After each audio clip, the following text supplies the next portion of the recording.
The Titanic of the Midwest. I'm Jason Horton. I'm Rebecca Lieb. And this is Ghost Town.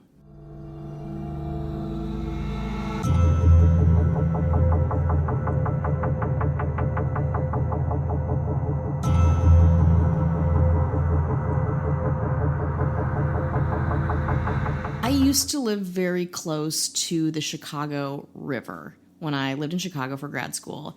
And one of the things that I've always wanted to do an episode on is something that happened right on the Chicago River. It's really, you can walk across it. It's really easy. It's like 0.3 miles across. So like just a tiny jaunt.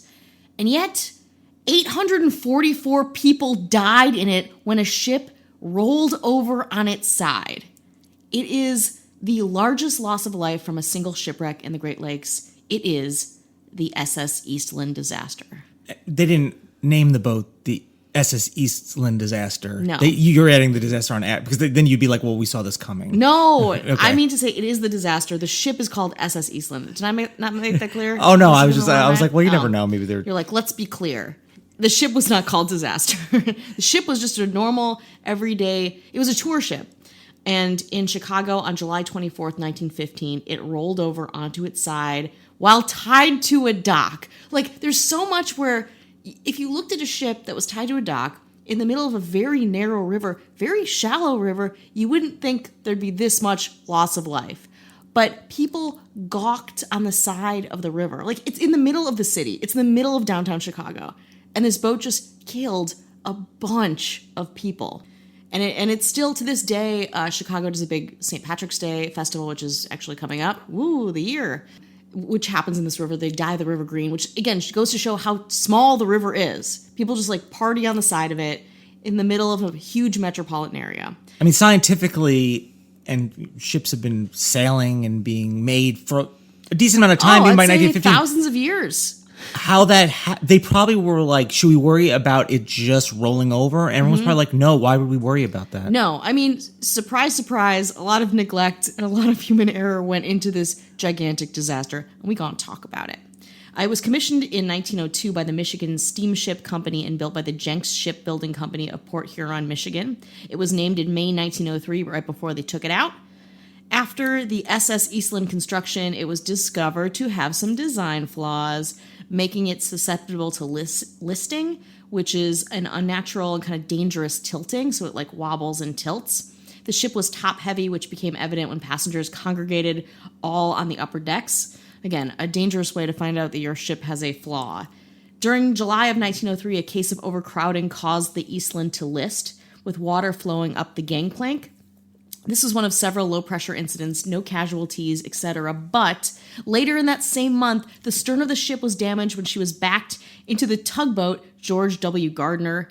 During August 1906, another incident of listing occurred, which resulted in the filing of complaints against the Chicago South Haven Line, which had purchased the ship earlier that year. So we already have a nice little track record of the ship wobbling around, mayhem happening, nobody is dead yet. So they're like, how bad could it possibly be? Oh, it can be bad. On August 14, 1903, while on a cruise from Chicago to South Haven, Michigan, 6 of the ship's firemen refused to stoke the fire for the ship's boiler. They claimed that they had not received their potatoes for a meal, which I get it. You gotta get those carbs. Why should you stoke a fire without getting a full meal? It's insanity. When they refused to return to the fire hole, the captain ordered the 6 men arrested at gunpoint. Cool work culture. As that happened, 2 firemen stoked the fires until the ship reached the harbor. Upon the ship's arrival in South Haven, the 6 men were taken to the town jail and charged with mutiny. Shortly thereafter, the captain was replaced, a weird precursor to a disaster that would happen next. July 24th, 1915.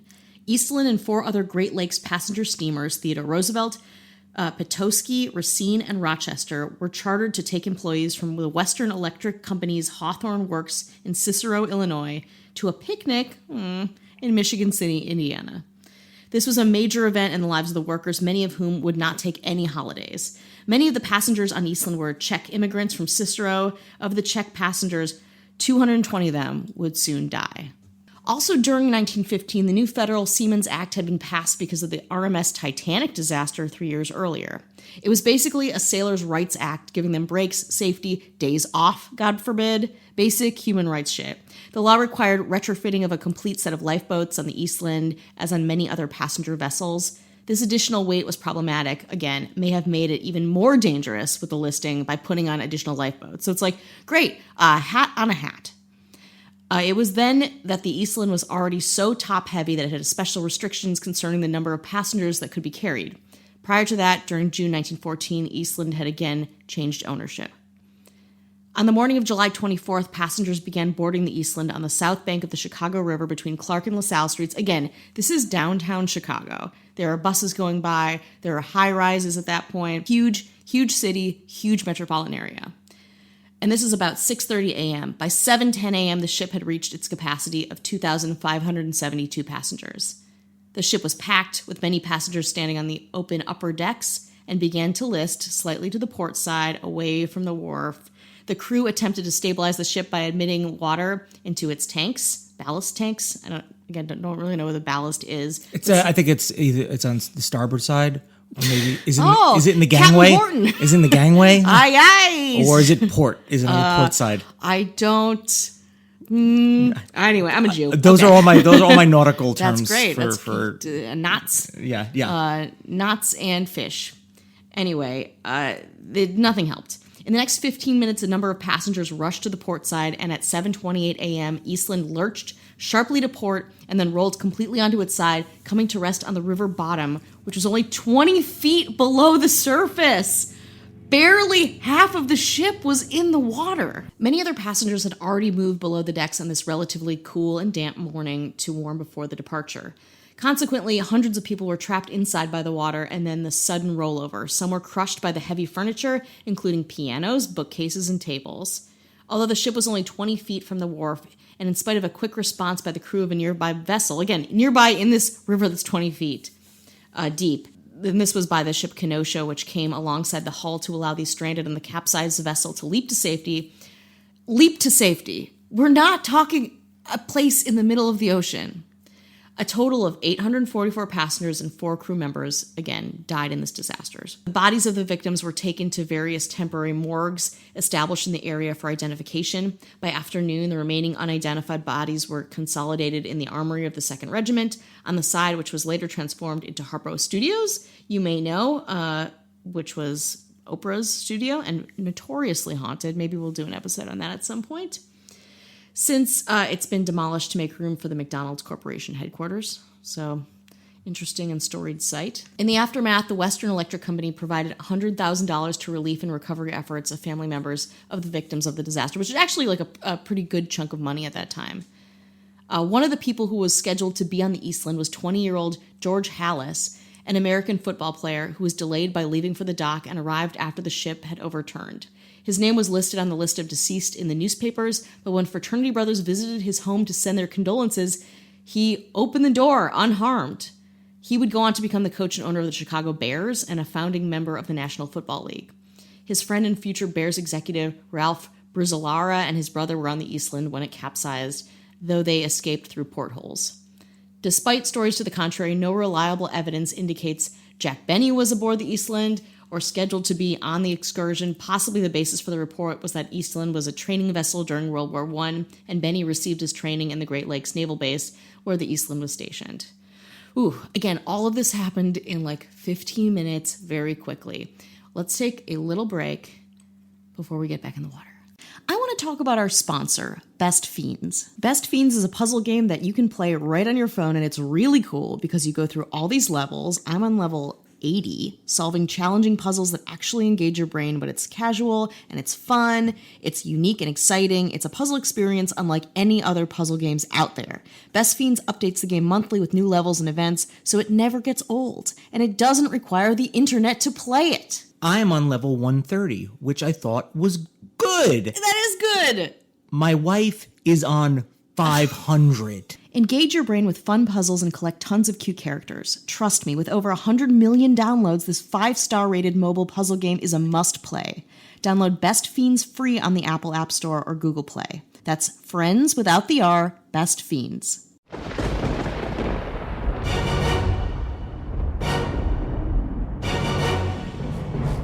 bolt your doors, lock your windows, turn off your lights, and come with me into the Weird Darkness. I'm Darren Marlar, host of Weird Darkness, where I share stories of the paranormal, supernatural, legends, lore, mysterious, macabre, unsolved, and unexplained. Recently named one of the best storytellers in podcasting for 2019 by Podcast Business Journal. Whether it's ghosts, cryptids, true crime, or creepypastas, you'll find it all in Weird Darkness. Episodes uploaded 7 days a week. Search for Weird Darkness in your favorite podcast app, or listen now at WeirdDarkness.com.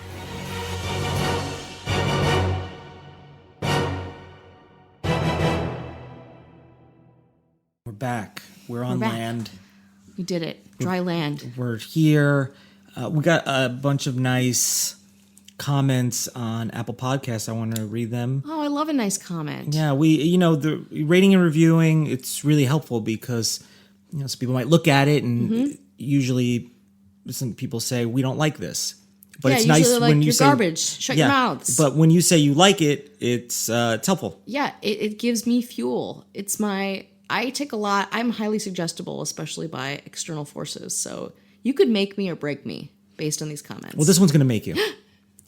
I have one from Always Entertaining. Oh, hello. Ash D. Muse says Always Entertaining.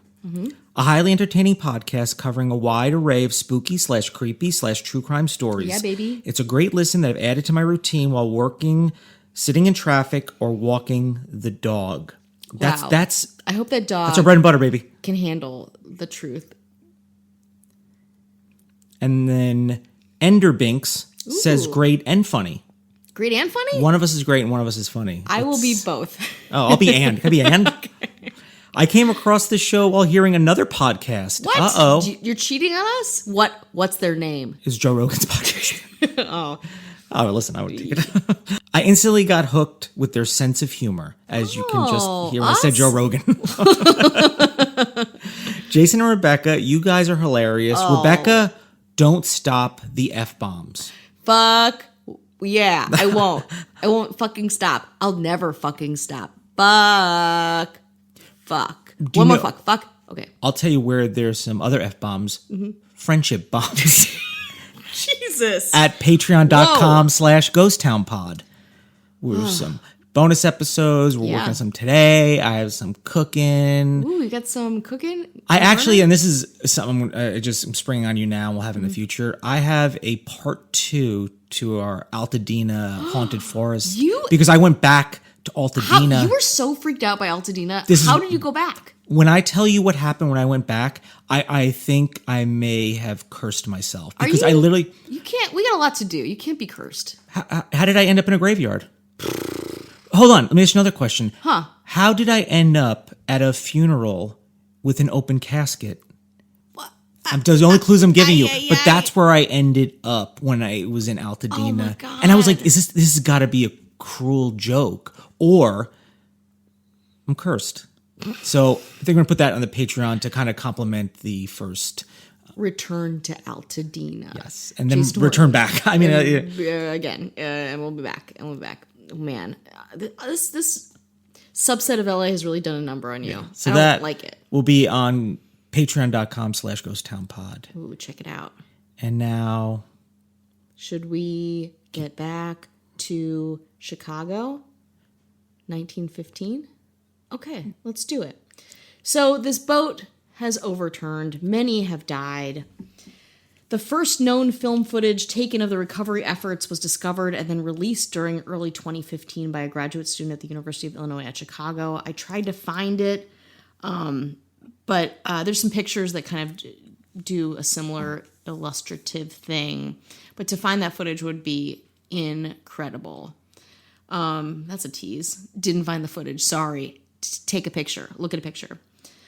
Marion Eichholz is the last survivor of the capsizing, and she's not a survivor anymore because she died on November 24th, 2014 at the age of 102.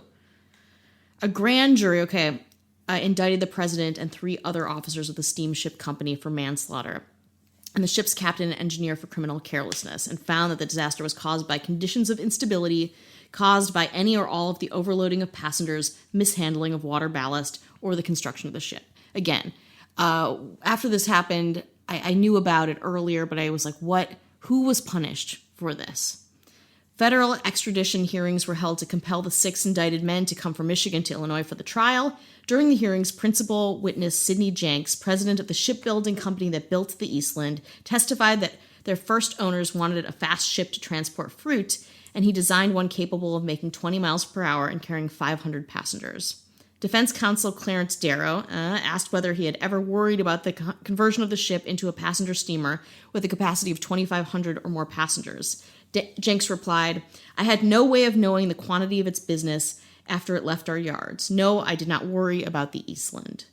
Jenks testified that an actual stability test of the ship never occurred and stated that after tilting to an angle of 45 degrees at launching, it righted itself as straight as a church, satisfactorily demonstrating its stability. Yeah, right.